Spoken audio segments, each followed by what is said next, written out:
ઓમ શ્રી પરમાત્મને નમઃ. આગલા શ્લોકમાં કહેલી અભ્યાસજન્ય સ્મૃતિનું હવે આજના શ્લોકમાં ભગવાન વર્ણન કરે છે. આજનો શ્લોક છે શ્રીમદ્ ભગવદ્ ગીતા અધ્યાય 8મો અક્ષર બ્રહ્મયોગનો શ્લોક ક્રમાંક 8. શ્રી ભગવાન ઉવાચ અભ્યાસયોગયુક્તેન ચેતસા નાન્યગામિના પરમં પુરુષં દિવ્યૈ યાતિ પાર્થાનુચિંતયન.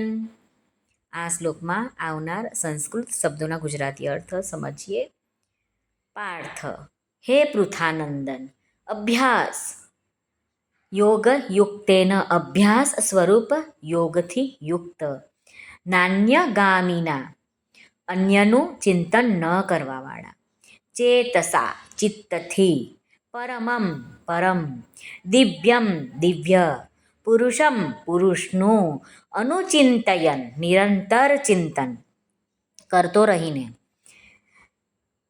મનુષ્ય શરીર છોડે છે તે યાતિ, પરમેશ્વરને પ્રાપ્ત થઈ જાય છે. આ શ્લોકનું ગુજરાતી ભાષાંતર સમજીએ તો શ્રી ભગવાન અર્જુનને કહે છે, હે પાર્થ, નિરંતર અભ્યાસથી કર્મયોગમાં જોડાયેલ એવું અને બીજે માર્ગે જતું નથી તેવું ચિત્ત રાખીને પરમ દિવ્ય પુરુષનું ધ્યાન ધરતો તે મનુષ્ય તેની પાસે જાય છે. સ્વામી રામસુખદાસજી મહારાજ વર્ણવે છે કે 7મા અધ્યાયના 28મા શ્લોકમાં જે નિર્ગુણ અને સગુણ સાકાર પરમાત્માનું વર્ણન થયું હતું તેને જ અહીં આ શ્લોકમાં 9મા શ્લોકમાં અને 10મા શ્લોકમાં વિસ્તારથી ભગવાને જણાવ્યું છે. અભ્યાસ યોગેન યુક્તેન, આ પદમાં અભ્યાસ અને યોગ આ 2 શબ્દો આવેલા છે. સંસારથી મન હટાવીને પરમાત્મામાં વારંવાર મન જોડાવાનું નામ છે અભ્યાસ, અને સમતાનું નામ છે યોગ. સમત્વમ યોગ ઉચ્યતે.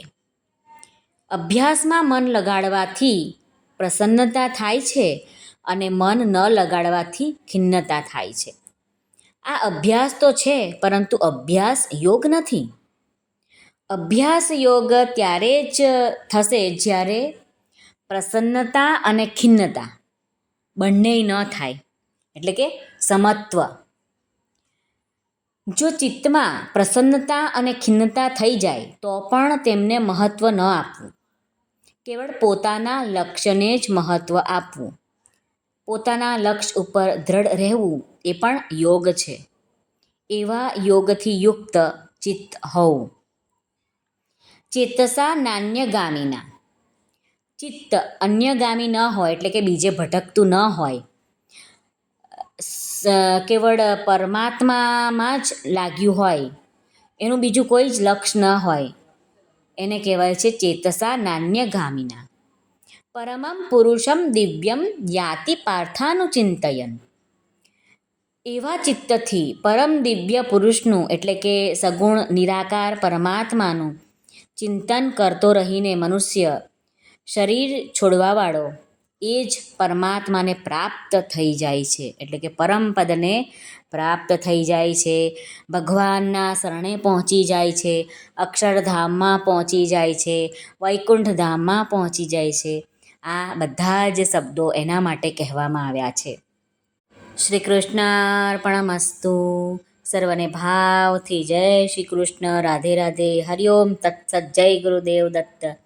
જય સ્વામિનારાયણ. જય માતાજી. નમઃ પાર્વતે પતે. હર હર મહાદેવ હર. સિદ્ધેશ્વર મહાદેવની જય. સર્વનું કલ્યાણ થાઓ, સર્વનું કલ્યાણ થાઓ, સર્વનું કલ્યાણ થાઓ.